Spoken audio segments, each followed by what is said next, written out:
Graças a Deus. Você trouxe a sua Bíblia? Abra em 2 Crônicas, capítulo 29, por favor. 2 Crônicas, lá no Velho Testamento, capítulo de número 29. É depois do livro de Reis, tá? Reis, primeira Reis, segunda Reis, primeira Crônicas, 2 Crônicas, capítulo de número 29. Nós vamos ler do versículo 1 em diante.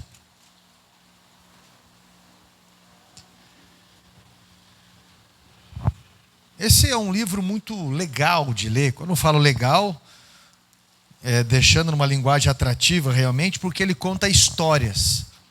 Livros assim que contam histórias, eles conseguem levar você para a realidade da época. E isso é muito importante. Faz você se imaginar lá. Quando você começa a estudar cultura, nós chamamos isso de antropologia, quando você começa a entender a realidade daquele povo daquela época e o posicionamento moral dele, o que aconteceu, isso muda a tua forma de ver, a tua rotina.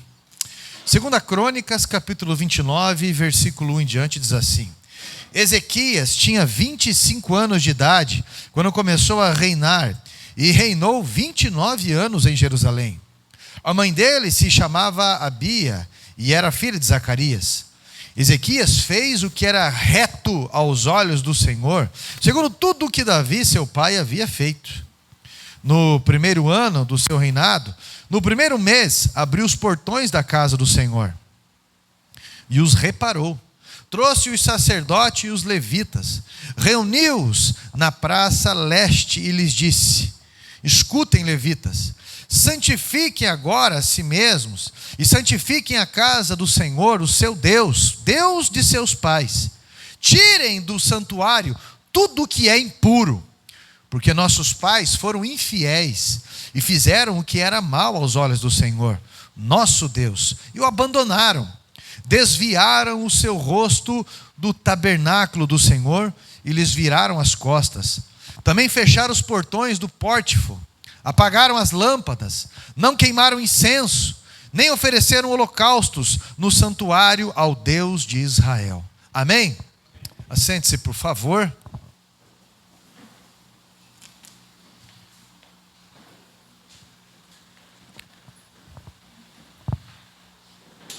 Nós estamos no dia 1º de janeiro de 2023. E eu faço uma pergunta para a sua autorreflexão. Você está contente com as respostas da tua vida até aqui? Você está contente com as respostas das tuas escolhas até aqui? Eu digo isso porque por mais que eu e você estejamos contentes, ou em alguns casos, não, a autorreflexão, ela vai trazer para a gente uma observação para novas escolhas, para que possamos melhorar a nossa semente e melhorar a nossa colheita.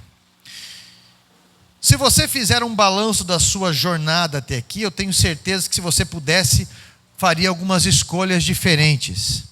Outras coisas, você se dedicaria mais. Outras coisas, você não daria tanta bola assim.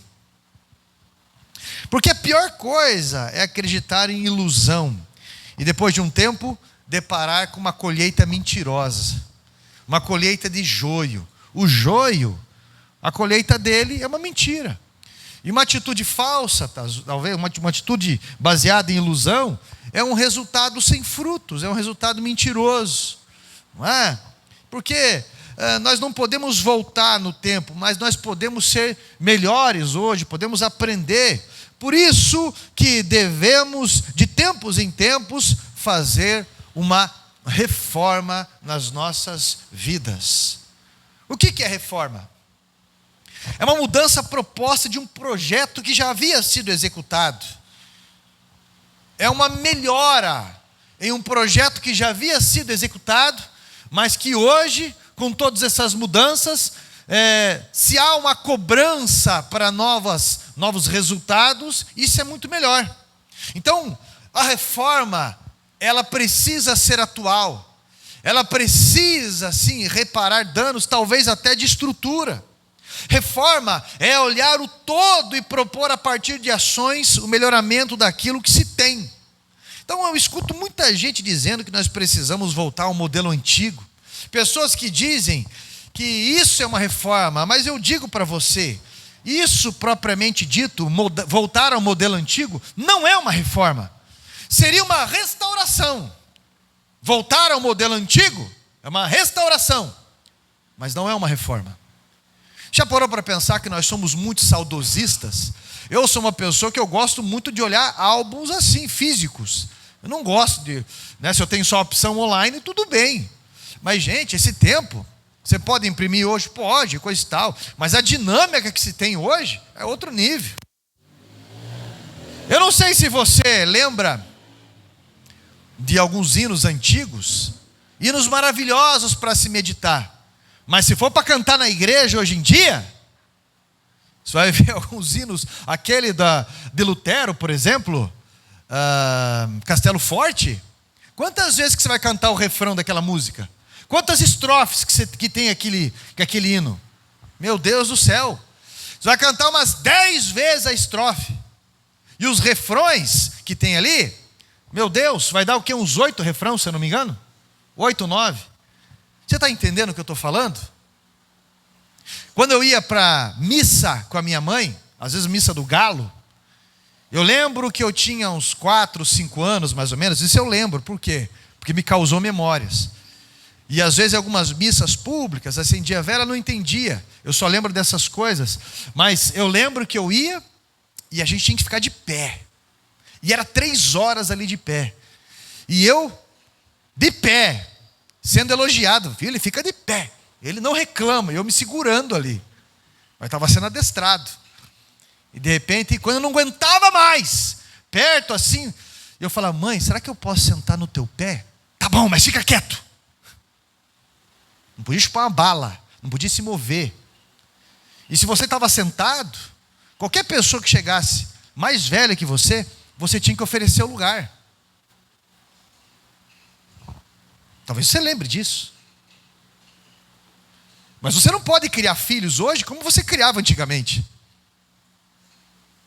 Se você for querer educar os teus filhos hoje, como se educava antigamente, o irmão Osmair, a irmã Rosa, sua esposa, falou que a mãe dela, quando batia nos filhos, pisava na garganta às vezes. Isso é crime, mas hoje em dia, nós temos muitos recursos hoje para nunca precisar fazer um monte de coisa que se fazia antigamente. E com certeza a mãe dela, o que os pais dela faziam com ela era muito pior. Só que algumas maldições, algumas não todas, nós temos que parar na nossa vida. Isso durou até a gente. Eles não tiveram a mesma oportunidade que nós temos de aprender muitas coisas e sermos libertos disso. Ou alguma vez você pisou na garganta do Mazinho, ou do David? Algumas vezes chegou a dar um peteleco no David, já ou não? Já chegou a dar peteleco, mas nunca pisou na garganta. 2 vezes? Dos 2, peteleco? Peteleco, bronca. Agora, se você quiser levar o teu casamento como os avós nossos levavam, era complicado, né? A mulher só ficava em casa, pouca informação, cuidava de 10 filhos, o homem trabalhava e não se sabia outras coisas que fazia, ou sabia, e fazia vista grossa. E quando a mulher ia reclamar para uma outra parente, homem é assim mesmo, não dê bola para isso, homem vai mas volta, aquelas coisas que casamento durava, porque a mulher aguentava tudo, mas era uma amargura absurda. Quando o homem mexia com a menina, e a menina ia falar para a mãe, mãe, o tio mexeu, o tio colocou a mão aqui, o tio fez, não fica perto dele. Só falava isso. Não tinha nada de tirar satisfação. E falavam assim, aquele velho é tarado. Hoje em dia se toma postura. Se aprendeu a tomar posturas, de não tolerar coisas desse tipo, o que é correto. Você está entendendo?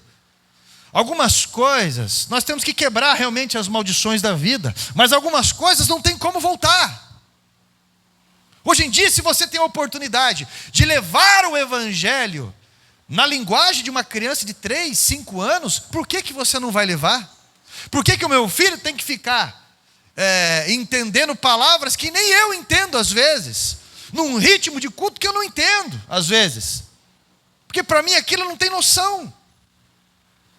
Então, às vezes nós somos muito saudosistas. A Quadrangular, o Angelus Temple, nos Estados Unidos, a fundação do Angelus Temple, hoje completa 100 anos. Só para você ter uma ideia.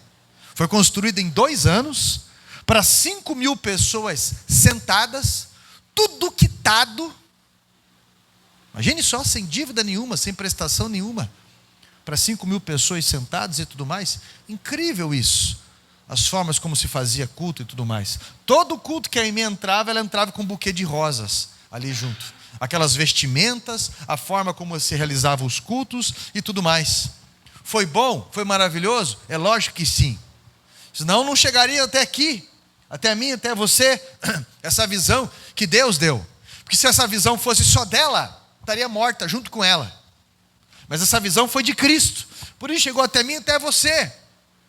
Então o fato de eu ser saudosista, às vezes querer ficar aqui as coisas lá de trás sempre. Eu amo ir no antigo. Eu gosto muito de escutar mensagens, às vezes, do Jimmy Swaggart, Billy Graham.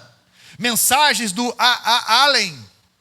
Pastores que Deus usou com milagres incríveis, até mensagem do pastor Martin Luther King, louvores da pastora Mahalia Jackson. A pastora Mahalia Jackson, ela já era velha quando o Elvis tinha 18 anos e cantou com ela. Pra você ter uma ideia, o Elvis Presley. Entendeu? Então, possivelmente ela limpou o salão da Santa Ceia. Mas os louvores, muito lindo. Nós precisamos entender que se antigamente se subia no altar e não tivesse gravata, aquilo era um desrespeito absurdo. Se uma mulher não tivesse de saia, era um desrespeito absurdo. Nós precisamos entender que os adolescentes, os jovens, antigamente a gente chamava de mocidade. E que eles tinham um ritmo de igreja, de retiro e tudo mais. Hoje, o excesso de informação, de convite, o montante que se tem, você precisa entender uma linguagem de alcance. Ah, pastor, mas aconteceu isso, aconteceu aquilo. Se você largar da mão, o diabo pega. Você tem que estar envolvendo, procurando. Reforma, meu irmão, vai além de restaurar partes do antigo. É fazer a engrenagem funcionar melhor hoje. Na época da Aimee, rádio era chamado de coisa da besta. Caixa da besta. A Aimee, ela comprou uma rádio que existe até hoje e que leva o evangelho para todo mundo até hoje. Foi a primeira rádio evangélica do mundo. Aqui no Brasil, também se falavam igrejas aí de 1970, 60, que a televisão era a imagem da besta. Precursor disso foi o R.R. Soares, quando ele começou a usar a televisão para levar o evangelho. E hoje, na época da internet, quando lançou www, pastor, sabe isso aí é uma sigla 666 e blá blá blá blá blá blá. Hoje nós usamos esse meio de comunicação para levar o evangelho para todo e qualquer canto, porque é uma comunicação. Então, meu irmão, nós precisamos fazer uma reforma nas nossas vidas e não sermos saudosistas, sermos atuais nas coisas que nós estamos fazendo. Casamento, saúde, enfim, relacionamentos, ministério. Ezequias tem 25 anos quando ele começa a reinar. E qual é o quadro que Ezequias tem no reinado de Israel? Presta bem atenção. De começo, quando Ezequias, com 25 anos, eles assumem o reino de Israel. De início, ele encontra ali a casa de Deus, com as portas fechadas. As festas religiosas, a principal delas, a Páscoa, foi ignorada. Os sacerdotes espalhados, os levitas desempregados, né? E a estrutura militar, social de Israel está em ruínas. Presta atenção no que eu vou falar para você agora. Quando Ezequias, com 25 anos, começa a reinar, A Bíblia diz que ele fez o que era reto aos olhos do Senhor. Nós lemos isso. Porque, no mínimo, é contraditório querer consertar as coisas quando não conserta-se a própria vida. Talvez seja esta a razão de pseudo-reformas nos nossos dias já estarem fadadas à falência. Quando radiografamos a voz que chama ou que clama por reforma, nós vemos a denúncia da estrutura da própria pessoa que não dá conta nem de si mesmo. Já parou para pensar nisso? Como poderá dar conta de alguém? Ezequias faz o que é reto aos olhos do Senhor, e quando ele assume o trono, a Bíblia diz, no primeiro ano, no primeiro mês, ele reparou as portas da casa do Senhor. Nessa reforma, Ezequias nos ensina coisas muito importantes, de como começar a melhorar. Eu repito, hoje é 1º de janeiro de 2000 só para ver se você não estava dormindo. 2023. E eu tenho uns pontos para passar para você sobre prioridades de reformas que tem que ter. Ontem, poucas pessoas que estão aqui estavam ontem no culto da virada, né? A igreja estava cheia, gente, meu Deus, estava bem cheia, as portas aqui, as laterais das pessoas que passaram a virada de ano aqui na igreja. E ontem eu passei durante o dia buscando sobre o Senhor, o que eu entrego para este povo, qual que é a mensagem que eu vou passar para eles, e Deus falou para mim, fale sobre fé. Fé, a mensagem que tem que ser entregue, porque a vida de um vencedor ou de um derrotado se define nos desertos. E a fé nos faz antever a promessa de Deus, por isso nos dá resistência no meio dos desertos. Então a diferença de uma pessoa vitoriosa e de uma pessoa derrotada é o que ela viu lá na frente para ter o período de resistência. Jesus olhava além da cruz. Você está entendendo o que eu estou falando? Amém? Porque a mesma fé que faz você vencer, faz você resistir no dia da dificuldade. E você verá Deus. Então o primeiro ponto aqui, que Ezequias, o primeiro ponto que o rei Ezequias, ele prioriza para a reforma, é a vida espiritual. Porque vida espiritual é prioridade. Conserto das portas espirituais é prioridade. Reforma da casa espiritual é prioridade. Ezequias, temos o saneamento para fazer.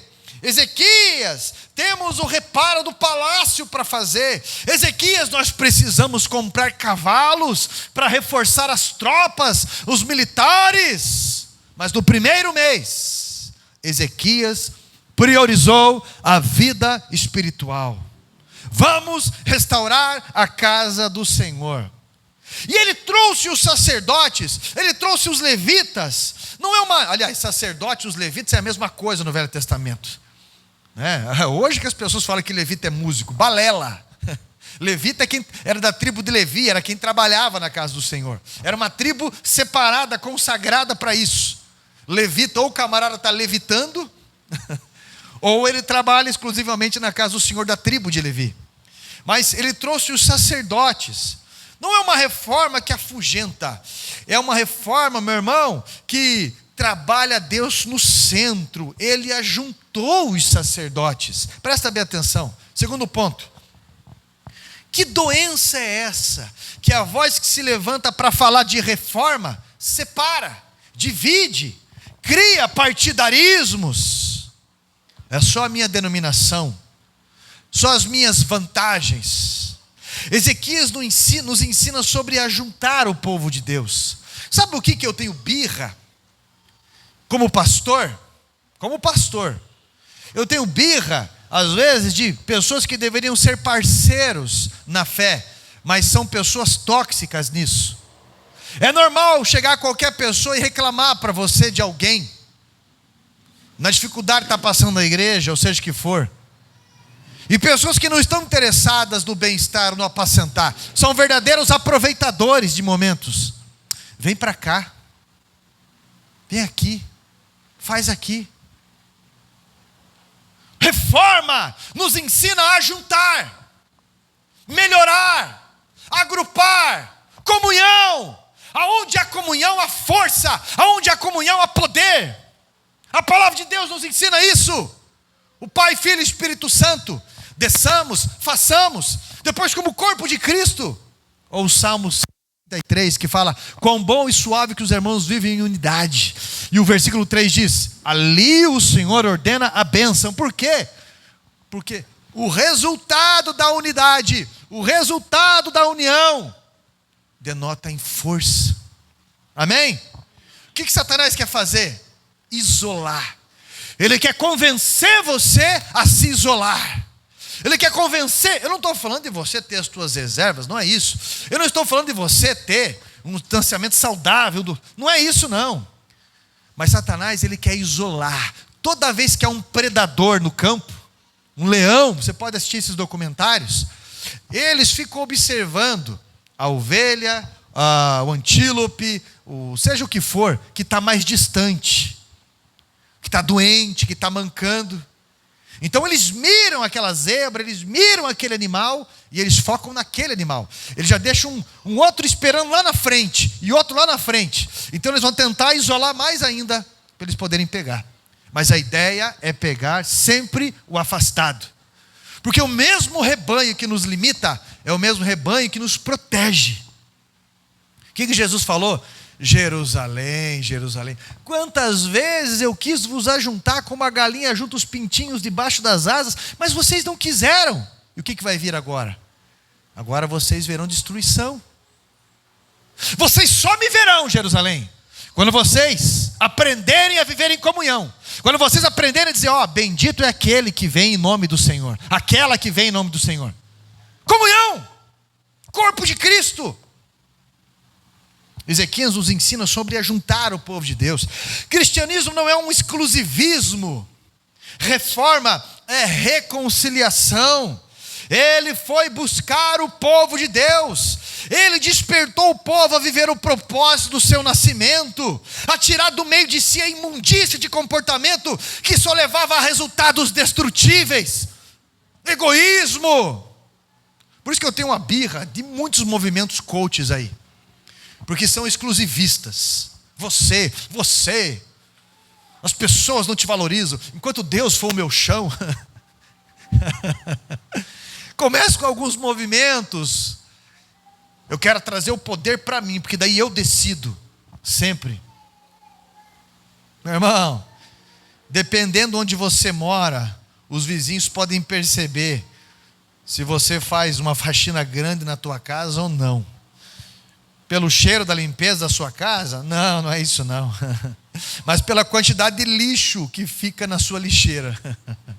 Ezequias limpa o que os seus pais fizeram de errado na nação. Olha, meu irmão, é lindo ser tradicional em várias coisas. Tem até denominações que se fecharam no ritmo de 1950 e se tornaram seita. Por quê? Por causa daquele versículo que diz que nos últimos dias o amor de muitos esfriaria por se multiplicar a iniquidade. Então vamos nos fechar numa tradição, numa ideia. Só pode esses tantos hinos, só pode essas cores de vestimenta, só pode isso, só pode aquilo. Aí vira só aquela cobrança interna. Não é uma visão missionária. A Quadrangular expande. Está em quase todos os países do mundo. Quase todos os países do mundo. 147 países. Por quê? Porque a visão evangelística quadrangular, ela não invade culturas, ela santifica culturas. Gente, agora algumas pessoas se fecharam naquela ideia.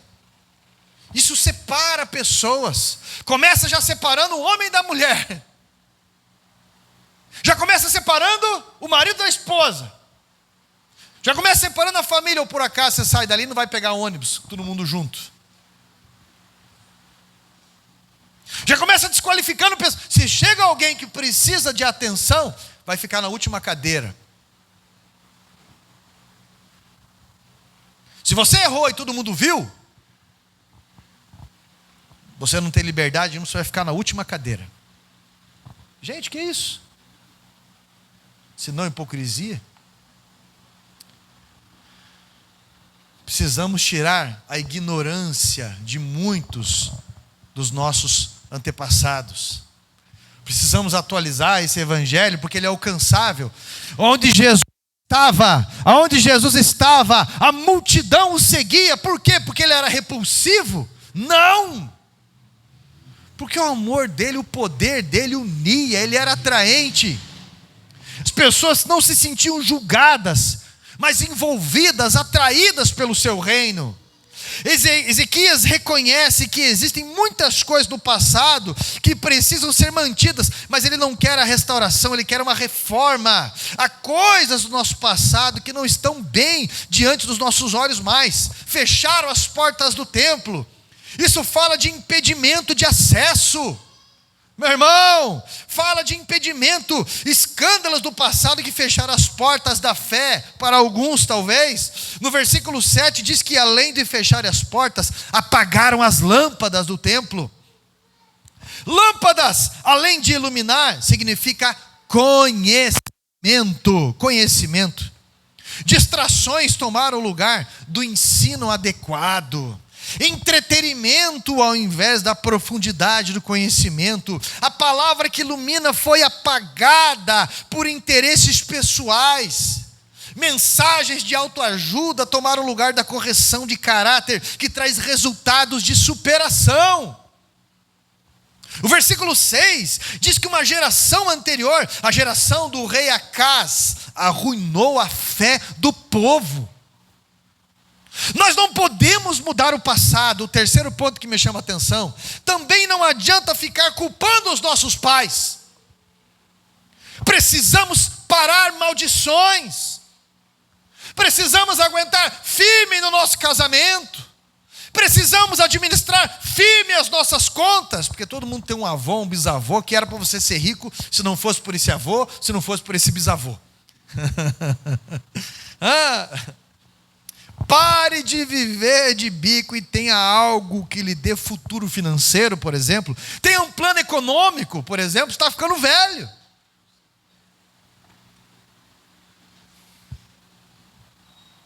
Quebre essa cadeia depressiva, que o vô, que a mãe, que o tio, que o irmão era depressivo, que eu tenho essa tendência também.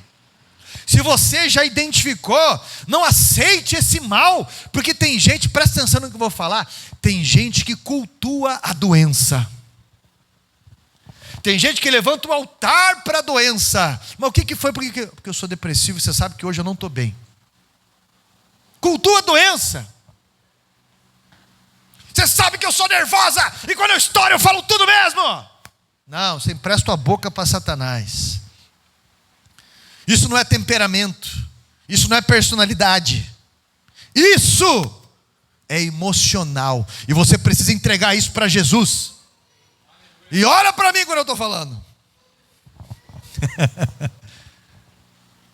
Sabe essa história aqui? Eu dou um boi para não é versículo isso não, tá? Eu dou um boi para não entrar numa guerra, mas eu também dou uma boiada para não sair dela. E a pessoa acha que isso é honra. Não, isso é falta de domínio próprio. Isso é ausência de Espírito Santo na vida. Todo dia eu tenho que guerrear comigo para eu levantar da cama e enfrentar desafios. Todo dia eu tenho que me olhar no espelho, falar com Deus e enfrentar os desafios, porque é assim que se vive. Ficar fugindo de coisas que você tem que resolver, meu irmão, onde que você acha que vai dar? Quando eu fui fazer uma cirurgia de retirada de vesícula, tinha um tumor na vesícula e tinha pedra também. Eu fui no médico, e eu não sou mineiro, mas eu sou muito desconfiado. E daí conversei com o médico, ele falou: você tem que operar, é assim, assim, assado. Falei: pô, mas tá. Como eu trabalhei em hospital, vi muita coisa, falei: eu vou falar com outro médico. No quarto médico que eu fui, e que falou a mesma coisa para mim, e que eu trabalhei com esse médico, eu aceitei fazer a cirurgia. E ele disse algo interessante para mim. Bem, hoje eu estou com 39. Como diz o pastor Rogério, quando ele perguntou para mim: quantos anos você tem? Eu falei: qual parte? O quadril tem uma idade, o pulmão tem outra. Mas ele falou algo interessante para mim. Eu acho que eu operei, devia ter 34, 35 anos. Ele falou: vesícula, pedra não vai sair. Esse tumor, ele pode ficar desse tamanho, como ele pode crescer absurdamente. O problema é o teu pâncreas, se essa pedra, ou se acontece, expande alguma coisa, dá uma pancreatite. Falou para mim uma história de terror ali. E você pode escolher operar com uma saúde de 34 anos ou com uma saúde de 60, 70, 80, se chegar até lá. Falou: opa, eu vou operar. Eu vou operar. Isso é, você pode escolher fazer uma reforma na tua vida hoje e se preparar para amanhã, ou ficar enrolando os desafios da tua vida. Ficar se enrolando. Eu tenho que ter aquela conversa, eu tenho que mandar aquela mensagem, eu tenho que procurar tal coisa. Eu não sei como fazer. Mas quando você fica cutucando, meu irmão, o que a Bíblia diz? Aquele que bate, abrir-se-vos-á. Quando chega um período da nossa vida que Deus fala bem assim: agora chegou a vez dessa fase, agora você vai avançar, não sei por onde, mas você começa a cutucar. Alguém sabe? Alguém conhece? Como que funciona? Não tem como fazer desse jeito? Eu não consigo assim. Você vai cutucando, porque chegou o momento de você atravessar aquele mar da tua vida. Mas se você ficar evitando aquilo, até quando? Você vai se tornar uma pessoa frustrada. Fica na porta do reino, não deixa outros entrarem, e fazem dessas pessoas 2 vezes mais covarde que você. Fia, não case, porque casamento, é uma tragédia. Case sim, mas no momento certo, com uma pessoa que tem a aprovação dos seus pais. Case sim, um casamento que vale a pena, não apressadamente, porque é para o resto da vida. Faça valer a pena. Não existe casamento fácil, mas também não existe ser solteiro fácil. Escolha o teu desafio. Faça uma reforma na tua vida e comece hoje. Vai ficar culpando os outros? Olha o que ele fala no versículo 11, né? Não sejamos negligentes. O Senhor nos escolheu para estar diante dele, para o servir, para serdes ministros e queimardes incenso. Ezequiel está dizendo: vamos nos levantar. Ele está dizendo: os nossos pais fecharam as portas, nós vamos abrir. Eles apagaram as lâmpadas, nós vamos acender. Mas não sejamos negligentes. Negligência, procrastinação. 4º ponto. Olha para cá, eu vou ser bem direto, não tem como eu ser direto mais, as pessoas estão me assistindo. O seu pastor te confiou uma tarefa. Alguns já fazem anos, outros meses, e você ainda está pensando nos projetos? Alguns que escrevem muito, opinam muito e fazem pouco. Desculpa, não é o que falta. O direcionamento do rei Ezequias está soando aqui hoje. Não seja negligente, não procrastine, não humanize um chamado que é espiritual. Então, santificar-se. Tiraram toda a imundícia que achavam na casa do Senhor. Olha só, um comportamento errado de si mesmo que atrapalha. Tem pessoas que falam bem assim: pastor, sabe o que é? Esse negócio de igreja, ritmo, eu nunca posso. Na verdade é o seguinte: não é que não pode, não é que não dá, é que não prioriza. É que tem medo de ter compromisso de verdade, medo de ter confrontos de ideia, porque onde há pessoas, há confronto. E se você está procurando fazer algo, pessoas vão criticar sempre. E se você se destacar, pior ainda. Você está fazendo para ajudar e você vai ser criticado ou criticada ainda, você sabe disso. Mas está fazendo no nome de Jesus. Se o próprio Cristo, ele foi crucificado, ele foi criticado, ele foi ameaçado, ele foi perseguido, o que você acha que vai acontecer com você? Quando você está confrontando com o próprio mal, está confrontando com Satanás. Ei, precisa de uma reforma. E às vezes está cheio de penduricalho da vida e não entende o que eu estou falando justamente por isso. Não tem uma base da Bíblia. Por quê? Porque o celular só tem joguinho virtual. Eu não sei se é essa frase que se usa mesmo, eu preciso me atualizar, joguinho virtual. Joguinho online.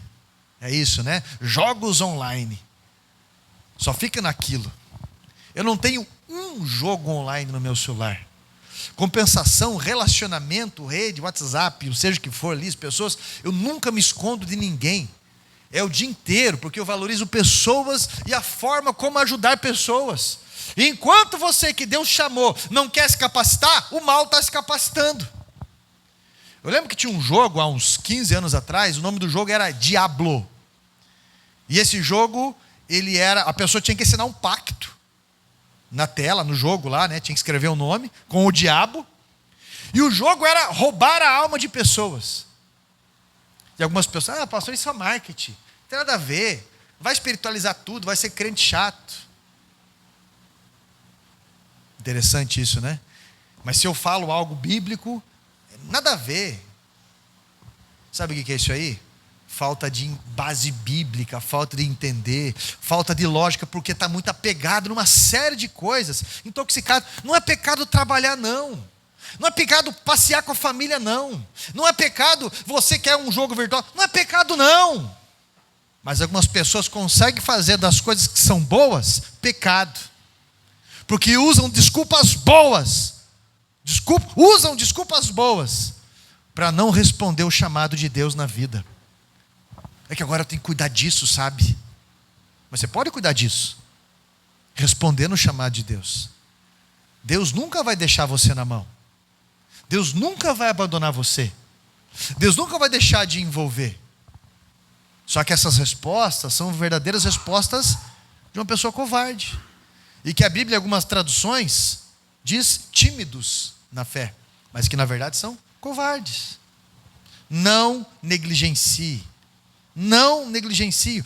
Versículo 16: levaram para o ribeiro de Cedron, o ribeiro que tudo carrega, que toda dor carrega, que toda angústia arrasta.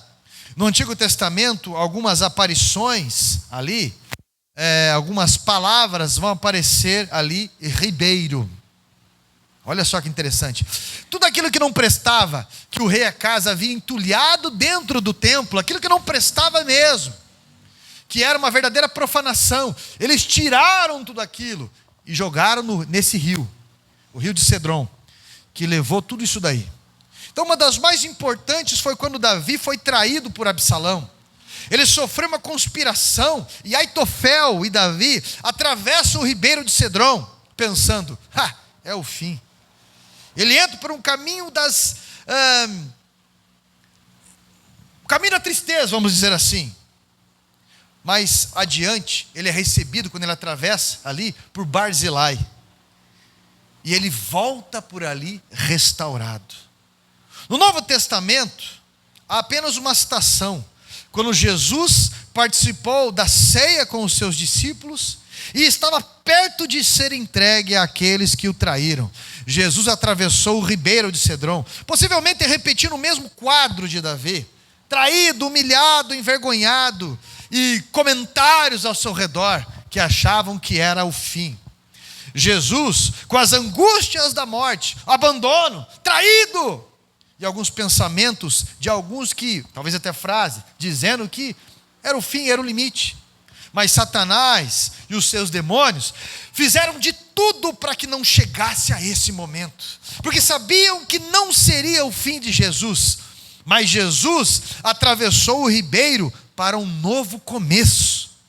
Se Davi passou pelo ribeiro e venceu, se Jesus passou pelo ribeiro e venceu, se Ezequias passou toda a impureza pelo ribeiro e venceu, eu tenho uma palavra para você hoje.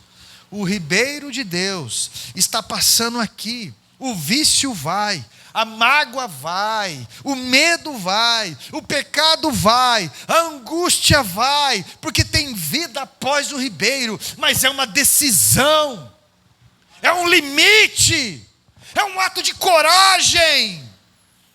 Você precisa romper com algumas coisas que talvez você foi convencido até por profissionais, romper com algumas tradições, romper com alguns ritmos, porque Deus está chamando você para o novo, para tudo aquilo que Ele tem na tua vida. E nesse ritmo teu de respostas como eu sou assim mesmo, nunca resolveram nada. Eles limparam o templo. Quinto ponto: reforma não é restauração, mas na reforma também tem restauração. Versículo 19: também todos os objetos que o rei Acaz e seu reinado lançou fora em sua transgressão, já preparamos e santificamos, e o que estão diante do altar do Senhor. Isso é, o rei Ezequias, no primeiro mês do seu reinado, ele repara a casa do Senhor, o seu culto. Então ele ajunta os sacerdotes, ele ajunta todo aquele povo ali, e tudo aquilo que o antigo rei havia negligenciado. Ele tira o lixo para fora, e ele descobre alguns vasos preciosos da casa do Senhor, que foram lançados fora, no reinado de Acaz. Você está entendendo o ângulo espiritual disso? Vasos preciosos que foram lançados do templo fora, pelo reino de Acaz. O rei transgrediu a ponto de pegar um vaso da casa do Senhor, e por desconhecer o real valor dele, jogou fora. Quando o rei Ezequias se levanta para reformar e começar a juntar isso, ele olha esses vasos e ele reconhece o valor desses vasos. A casa achava que não servia para mais nada, mas a casa aponta uma liderança ímpia, e nesse contexto aponta uma liderança displicente, sem entusiasmo. Presta bem atenção: Acaz representa uma liderança displicente, isso é, sem entusiasmo, entediada, descontente, sem alegria, que demonstra descaso, desatento, descuidado, desinteressado. Como que você acha que vai ter uma liderança desse jeito? Acaz, nesse contexto, aponta para gente que não sabe dar valor a pessoas. Você dá valor à tua família? E o que você faz por ela? O que você já fez no teu limite? No meu limite o que eu fiz, eu perdoei. Eu no meu limite, tirei do dinheiro que eu não tinha. Então você sabe dar valor a pessoas. Você dá valor aos teus filhos? Você sabe dar valor às pessoas. Só que você não quer dar valor a pessoas como Deus quer. A casa desse contexto aponta pessoas que substituem pessoas como se fossem coisas. Sexto ponto: uma reforma vai pegar o vaso rejeitado, abandonado, esquecido, e vai colocar no devido lugar no templo. Porque é na casa do Senhor que vai ser restaurado. É na casa do Senhor que será digno. Não é no beco. Não é em uma cama deprimido. Não é vendendo o corpo. Você está entendendo? Não entorpecendo o corpo. Não é destruindo a família.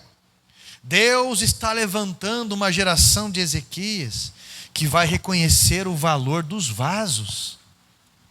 Está faltando entusiasmo, está faltando certeza da fé que antevê as coisas, e fala com entusiasmo, e ministra com entusiasmo, e faz com empolgação. Se vira, faz com amor, porque sabe dos resultados. Mas tem gente que parece que esqueceu do céu. Chegar lá e Deus falar: e aí? Porque desde quem vai para o inferno, quem vai para o céu, vai estar diante do Cordeiro. Uns de julgamento para condenação, outros de julgamento para galardão ou recompensa. Aí Deus vai falar assim: e por que você não fez? Sabe que foi a fase da minha vida, entendeu? Primeiro eu estava muito ocupado, assim, então precisava colocar umas coisas em ordem. E quando eu coloquei em ordem, daí já veio isso. E daí veio aquilo também. Estava fazendo tudo empolgado, veio o Anderson lá e me magoou. O senhor sabe, né? E daí Jesus vai olhar e vai falar para você assim: você valorizou mais a mágoa, você valorizou mais isso, mais aquilo, você olhou mais para eles ou para isso do que olhou para mim, mas fui eu que te chamei. Você não olhou o perdão que eu dei para você. Se você precisasse de alguma coisa para fazer a minha obra, você deveria dobrar o teu joelho e pedir para mim. E eu vou enviar do meu jeito, que educa, que move você, não como você espera, mas como eu quero. Então você tem que estar vigilante, isso é, sempre atento para as oportunidades. Quantos chamados eu tive na tua vida? Quantas vezes eu usei pessoas para te chamar? Quantas? Porque pequenas chaves abrem grandes portas. Mas você falou não para mim. Está entendendo a importância dessa mensagem no dia 1º de janeiro de 2023? Sua primeira atitude será buscar os vasos perdidos do templo. Existem coisas que precisamos consertar para a atualidade. Os louvores de Davi, de Gade, estão sendo entoados. A reverência, o temor, deve ser buscado. Isso é muito importante. Isso é muito importante. Adoro ouvir a palavra de Deus. Algumas coisas não podem mudar, não. O temor, a reverência, o respeito. Agora, nós chegamos num período em que o pastor está falando e pessoas estão no celular, vendo rede social, se preocupando mais com isso. Nós chegamos, eu estou falando de cultos que às vezes irmãos vêm falar comigo, ô pastor, está lá minha mulher sentada e coisa e tal, o cara está no culto, olhando o celular, rede social e vendo mulher rebolando. Oh, que absurdo!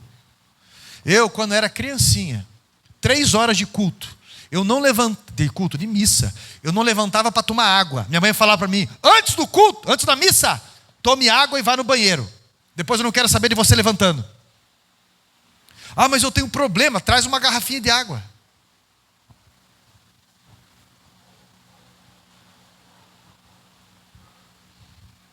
Uma coisa eu aprendi, meu pai e minha mãe, que adolescente que não gosta de dormir até tarde, principalmente no domingo. A minha mãe ia 3 vezes me chamar lá, bem antes da hora. Nós estamos em cima da hora por causa de você. Vamos, começa 9h15. Aí eu levantava, mas nunca chegava atrasado para o culto ou para a missa. Nunca! Pode acontecer? Pode. Mas isso ser uma rotina é um cuspe no culto. É uma ofensa.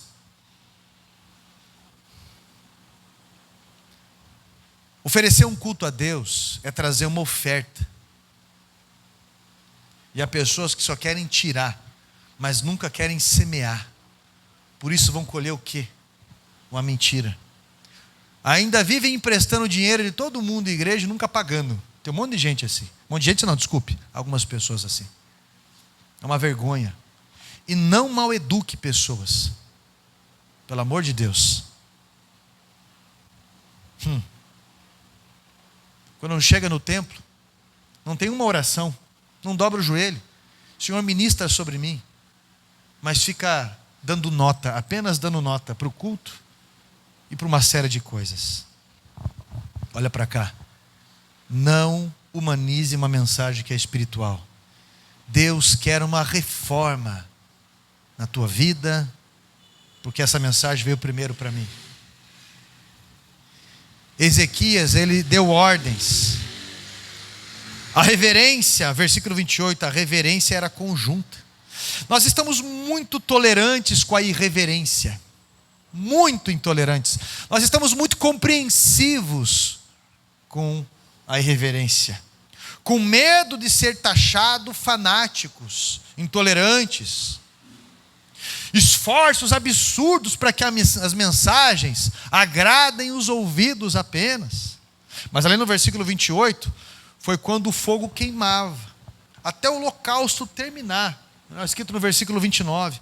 O rei é quem estava com ele, disse quando terminou o holocausto. Agora nós vamos ofertar também a pessoas que promovem culto, mas não cultuam. Tesoureiros que não dizimam, que não participam, que enrolam bem na verdade, que não se importam de verdade, não se importam. E alguns emprestam até a boca para Satanás quando dizem, eu não acredito nisso. Não pense que isso veio de Deus.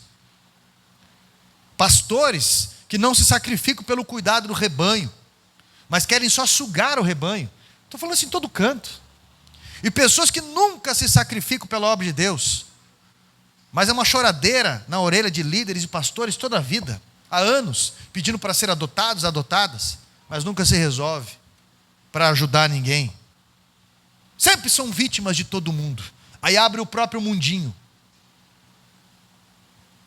Precisa de uma reforma. Que avivamento é esse contratado? Ezequias diz: oferta, cultua, entrega. Culto é concordância. O louvor é a manifestação do coração do homem para Deus. Ezequias coloca Deus no centro da nação. E Ezequias vai celebrar a Páscoa com aquele povo. No primeiro mês do seu reinado, ele prepara tudo para centralizar o cordeiro. Último ponto. E vai ver que a nação de Israel triunfa em todas as outras áreas. Porque Ezequias fez uma reforma certa. Ele colocou Deus em primeiro lugar, muito além dos discursos, muito além das reclamações, dos tititi, que eu não posso ver isso, senão me queimo e não volto mais. Você acha que precisa de uma reforma na sua vida? Comece pela sua vida espiritual. Porque a pessoa que está com a vida espiritual em dia, ela pode até se doer por coisas, pode até se magoar na hora, mas ela não vai arredar o pé daquilo que Deus confiou nas suas mãos. Vai permanecer firme, fiel. Vai dar um jeito de resolver. Porque eu aprendi com meu pai de criação que os homens resolvem. Quando eu falo homens resolve, mulher de verdade resolve. Homem de verdade resolve. Ficam e resolvem. Eu aprendi que as respostas de quem não abandona é assim: olha, segunda-feira, ou hoje, ou amanhã, vamos ver como que nós vamos resolver isso. Porque nós vamos resolver isso. E toda vez que alguém liga para mim, eu nunca vou fugir. Eu sempre vou falar para a gente achar um jeito, uma maneira, uma estratégia, entender o que está acontecendo para resolver. Porque nós somos ovelhas. E a ovelha, quando você agarra ela pela lã, como que ela vai fugir? Não existe rebanho bagre, liso, como diz. Comece se amarrando com Deus e a sua obra. Não há como eu estar com o cabeça se não está no corpo. Comece definindo isso na sua vida. E as demais coisas serão colocadas no lugar. O que você vai fazer primeiro nessa reforma da tua vida? O que você vai fazer primeiro? Pastor, eu sei o que eu sou na casa de Deus. O que você é? Eu sou jurado. Eu fico dando nota para louvor, para mensagem, se é ou não é. Se tem isso na igreja, se a igreja tem estrutura para me receber ou não. Eu fico vendo essas coisas. Ou eu sou o corpo para dar estrutura, para fazer, porque nós somos a estrutura. Deus está chamando você, mas uma reforma atual precisa ser feita. Porque grandes coisas Deus tem para nós. Grandes coisas Deus tem através de nós. E essa campanha que nós vamos fazer agora, dos clamores, vai falar exatamente, os 6 dias de clamor, começa quinta-feira agora, vai falar exatamente da colheita maravilhosa de Deus. Vai falar exatamente disso, desse plantio e dessa colheita. Remédio forte é para doença forte. Amém? Se coloque em pé, por favor. Deus está chamando você para uma reforma. Eu falei várias coisas aqui, talvez você identificou algumas coisas, talvez vai ruminar em outras, mas essa mensagem vai estar semana que vem no ar, e você vai poder escutar de novo essa mensagem. Mas tenha coragem de começar a mudar algumas coisas hoje. Tenha coragem. Olha aí, viu? Vai comprar terno barato? Tenha coragem de fazer reformas. Põe a mão no teu coração assim. Fecha os teus olhos, por favor. Obrigado. Isso. O que precisa ser mudado na tua vida a partir de hoje? O que precisa ser mudado na tua vida a partir de agora? O que você vai fazer a partir de agora? Pastor, eu preciso voltar para o ITQ. Pastor, eu preciso ter uma rotina de culto. Pastor, eu preciso me agrupar. Pastor, eu preciso ter frequência para eu poder decidir. Ou eu vou participar dessa campanha. A partir do dia 5, eu vou entrar para o diaconato da igreja. Eu quero entrar para o ministério de louvor. Eu quero ajudar o ministério infantil. Eu quero ajudar nisso, naquilo. Eu vou tomar conta a partir de hoje dos alimentos, da questão social. A partir de hoje eu vou começar a convidar as pessoas para o culto. A partir de hoje eu vou trazer as pessoas para o culto de quinta-feira. A partir de hoje eu vou começar a testemunhar o que Cristo fez na minha vida. Alguma coisa, alguma reforma. A partir de hoje eu vou deixar daqueles jogos virtuais que me impedem de ler bons livros, de escutar boas mensagens, de aprender louvores. A partir de hoje eu vou deixar de fazer algumas coisas, pastor, e vou fazer coisas que realmente edificam, que me amadurecem na fé. A partir de hoje, quando alguém reclamar para mim de alguma coisa, eu vou colocar a mão no ombro dessa pessoa e eu vou orar junto com essa pessoa. Eu vou ligar os céus, porque foi para isso que Deus me chamou. Eu vou fazer mais visitas. Eu vou ser mais paciente. Eu escolho guardar mais as minhas palavras. Santo Deus, olha, Pai, para cada uma dessas casas. Olha, Jesus, para o interior de cada pessoa. Talvez essa pessoa está assumindo algo na sua vida hoje, porque eu não sei quem estaria aqui, mas o Senhor sabe. E essa mensagem que o Senhor revelou, Pai, trazendo verdades eternas, nos ajusta para reparos, mas também para reformas. Talvez há pessoas que precisam de uma verdadeira reforma na estrutura, que está abalada, trincada, e precisa de algo mais forte. Mas, Senhor amado, no nome de Jesus Cristo, dá coragem a essa pessoa para dar o passo de fé hoje. Dá coragem, meu Deus, para a mudança. Que essas desculpas caiam por terra. Satanás tem alimentado a mente dessa pessoa com um monte de desculpas, de covardias, de ameaças. Senhor amado, que essa pessoa confie no Senhor. Que essa pessoa, Pai, ao entregar nas tuas mãos, ela entenda que confiou nas mãos dela, nas mãos dele algo, e que faça o seu melhor, não seja negligente, mas se ama ao Senhor, Pai, irá ajudar a apacentar o teu rebanho, como foi a tua resposta para Pedro. No nome de Jesus, que essa reforma comece hoje, e que seja para o louvor de sua glória. E 2023, Pai, seja o ano da comunhão, o ano da semeadura, o ano, Pai, de colheitas maravilhosas também, a longo prazo. Porque toda tentativa, toda intoxicação, toda interferência maligna, nós estamos colocando por terra em nome de Jesus. E estamos ligando aos céus uma nova postura, um novo início, em nome de Jesus. E todos digam amém. Que Deus abençoe a sua vida.